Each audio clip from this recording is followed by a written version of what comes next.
Welcome back, everyone, to the Late Night Review. And tonight, I want to talk about one of my favorite Chuck Norris movies of all time. It's called The Hero and the Terror. And this movie is one of my favorite Chuck Norris movies, but it's one of my favorite action movies of all time. But it's strange because it's not just action, it's drama too.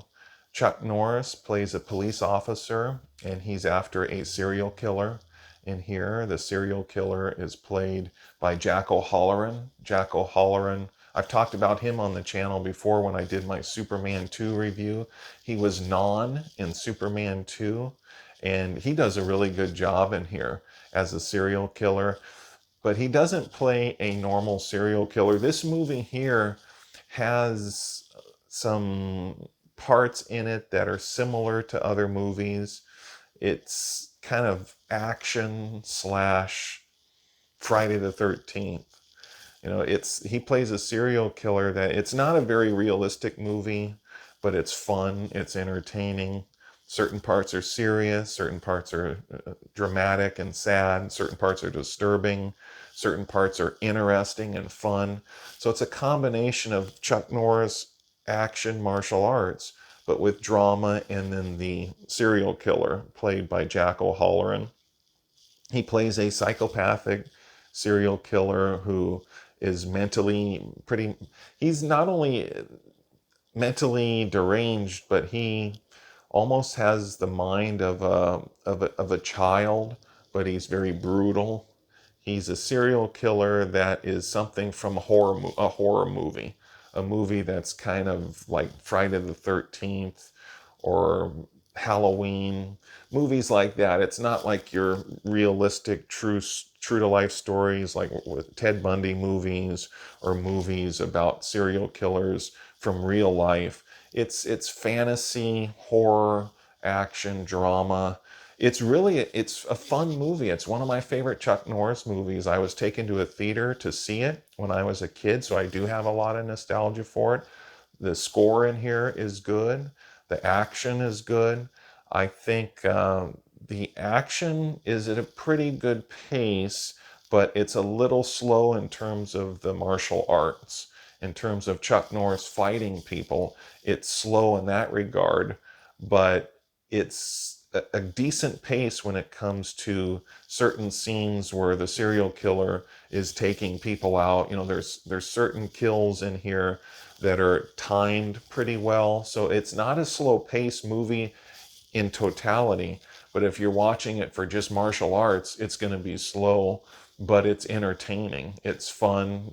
Chuck Norris has a confrontation with this serial killer a number of years earlier, and he almost gets killed by the serial killer, so it gives him PTSD. He was almost drowned to death by the killer, and he finally, he was being held underwater and he was going to be killed, but he grabbed a rock and hit the killer on the head and staggered him, and he got away. And then the serial killer, eventually they apprehend him. You'll see what happens. There's probably a good number of people who've seen this movie, but there's probably a good number of people who haven't. And it's a good movie. It might be a hidden gem that you've never seen. I don't know. It depends on how many Chuck Norris movies you've seen, but it's one of his best, I think. It's action, drama slash horror. And the serial killer, he's strong, he's hard to kill. So it's in that genre. It's not a realistic serial killer, so to speak. Not that there aren't people out there like him or could be like him, but it's not Ted Bundy, Deliberate Stranger, documentary style type movie that's a realistic movie. That's a great movie. Maybe I'll do a video of that one day, The Deliberate Stranger. I don't know, but that was really good with Mark Harmon. But this movie is kind of like Friday the 13th, Halloween slash action martial arts. It's a good movie, and there's character actors in here that you've seen in other movies, particularly that Chuck Norris has made. Chuck Norris has PTSD in here, and he's trying to recover. So that's an interesting part of this story. And he does a good job in here. Chuck Norris has always been one of my favorites. He's a martial arts legend. And just to go back a little bit to see him and Bruce Lee and Way of the Dragon, also called Return of the Dragon, together was just awesome to see those two legends. Bruce Lee, a pioneer, and then after Bruce Lee's death, it seems like Chuck Norris kind of carried that torch along with others, but Bruce Lee seemed to start it all. You know, he started it all with his films, and then others followed in his path. And Chuck Norris is one of the great legends as well. And so I've always enjoyed Chuck Norris. If you haven't seen this movie, check it out. It deserves attention. It's really good. I like it myself. It doesn't mean everyone's going to like it, but it's got good action and it's a good story. It's fun. It's simple in a way, and it's got certain parts that aren't realistic. You know, with the serial killer, you know, it's not that realistic, but it's interesting. You know, he's strong, he's big, he's similar to Jason and Michael Myers, but he doesn't wear a mask.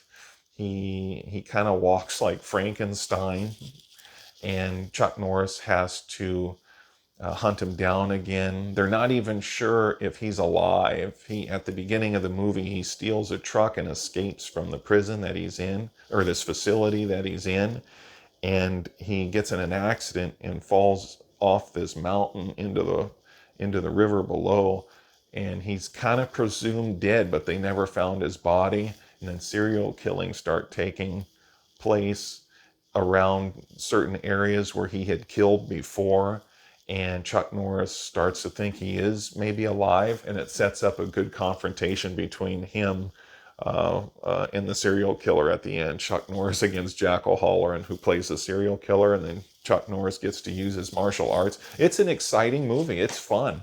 It's the payoff at the end is well worth it, and I think you'll like this movie. To me, it's one of my favorite movies, and if you haven't seen it, I think you'll be in for a treat. I think you'll like it. This has been the Late Night Review. Check this movie out. I think it's well worth it. And like and subscribe and share this video.